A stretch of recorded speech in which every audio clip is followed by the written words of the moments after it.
out of it off. I'll get to that when it happens. No, you got Why it mattered. We did a sub? It was supposed to be Andi. No, I actually Oh, it's supposed to be scribbled Andi, it. okay. I have, I thought that was Merritt. Spot treatment all over my face. All right, questions for Coach Bergen or Andi?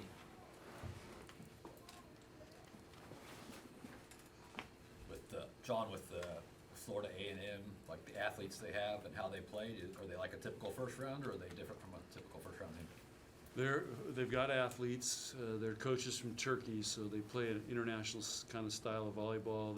They set one player really, really fast, probably the fastest tempo we've seen all year, a left side hitter.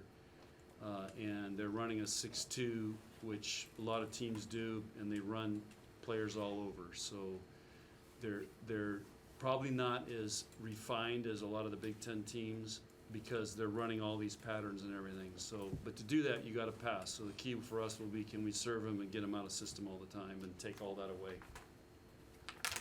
They do some nice things. They've got athletes, and you know, they're. I mean, Merritt's already played them a couple times already, so they're very consistent being in the NCAA tournament, and they have a very cool nickname, the Rattlers, and we're 0-1 against them. So this can be pay for me. They weren't born yet, but for me, this is payback.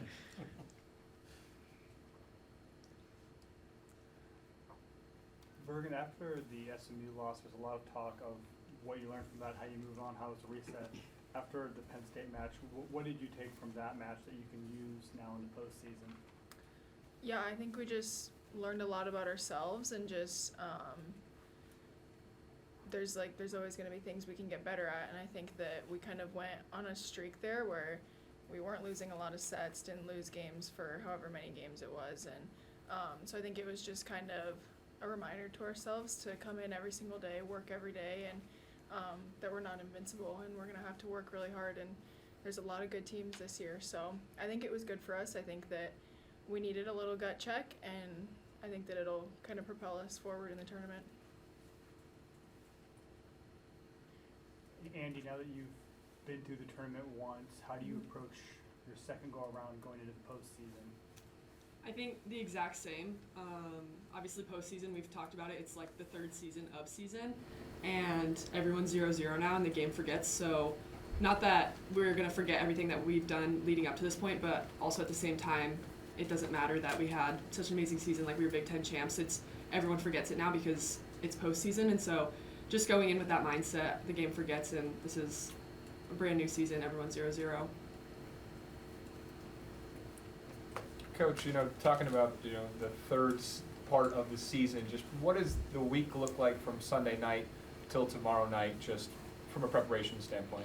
Well, the great thing is when you're at home, we get to stay in our rhythm. So this was a normal week for us, playing a Big Ten week that we were playing on a Friday, Saturday, which we had a couple of those.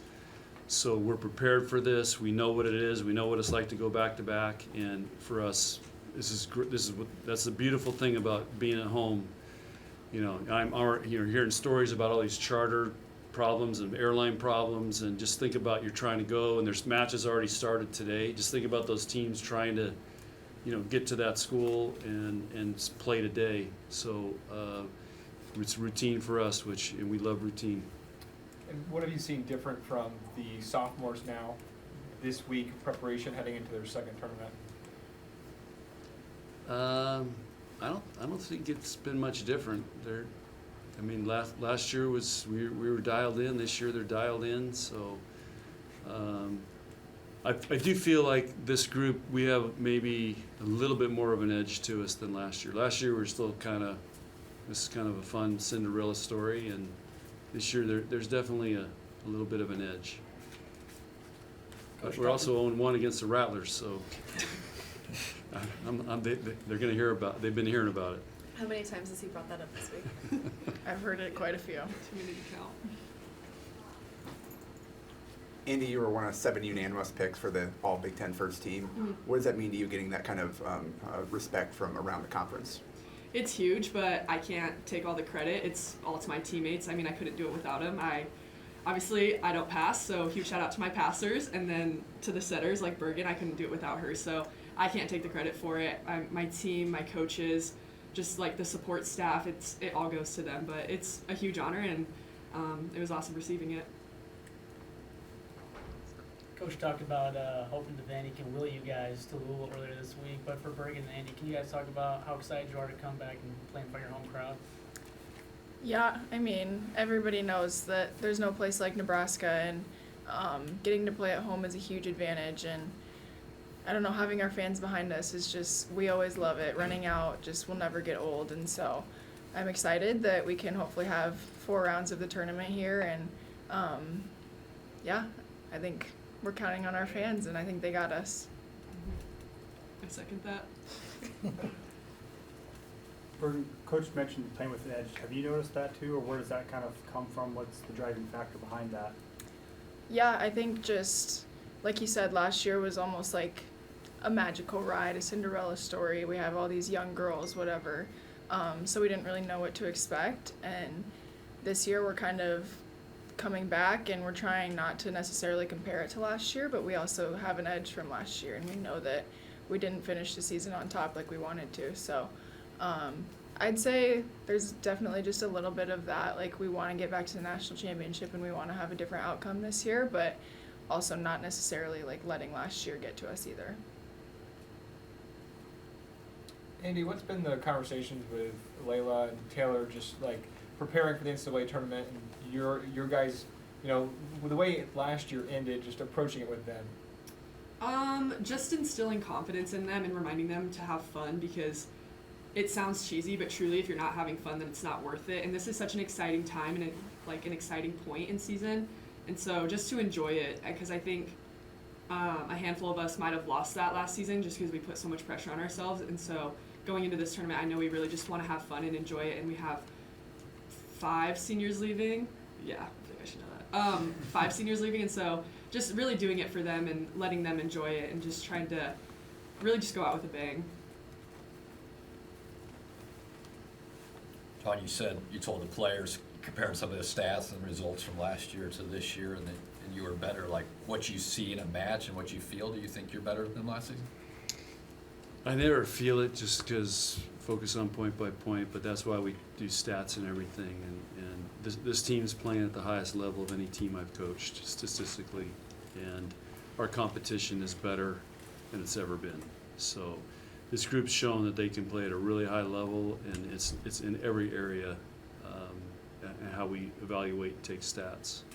So they've done a tremendous job. I mean, you look at our serving, passing. Again, we're number 1 in the Big Ten in opponent efficiency. And, you know, I explained to them, okay, let's say you're in, you know, the SWAC conference. Okay, it might be pretty easy to have a great defensive team there. Look who we're going against. I mean, we're going against first-team All-Americans almost every week, and every night All-Americans. And to do that is really, really tough. And so I just think, you know, and we went through a Big Ten season up until the last weekend. We lost, you know, we only lost 5 sets, which if you told me that at the beginning of the year, I would say no way. I mean, I was saying we'd have to have the team of the century to go undefeated. And so they've proven it. And now it's new season, but everybody's 0-0. And like Andi said, the game forgets, and we've got to go out and prove it every night, every point. Questions? Bergen, South Dakota State's here. I mentioned you know a lot of them through your sister, and just perhaps what's it like to see those girls here in Devaney play this weekend? Yeah, it's really cool. I hung out with a couple of them last night, but they're really excited to be here, and it's just kind of cool to see how excited people get to even just practice in Devaney. Like, they were so excited for practice today because they got to be in Bob. So yeah, it just kind of reminds me like how special it is here and how good we have it, but I'm excited for them. They've had a really great season, so I think they could make some waves. Did you play club with any of them out there? Who did Yep. you play? Yeah, I played with Sydney Shetton in the middle, and then I played with Jocelyn Richardson, and then I played when I was younger with Katie Van Egdom, so quite a few. All right. Thank you. Okay, Thank you. thanks. Thank you.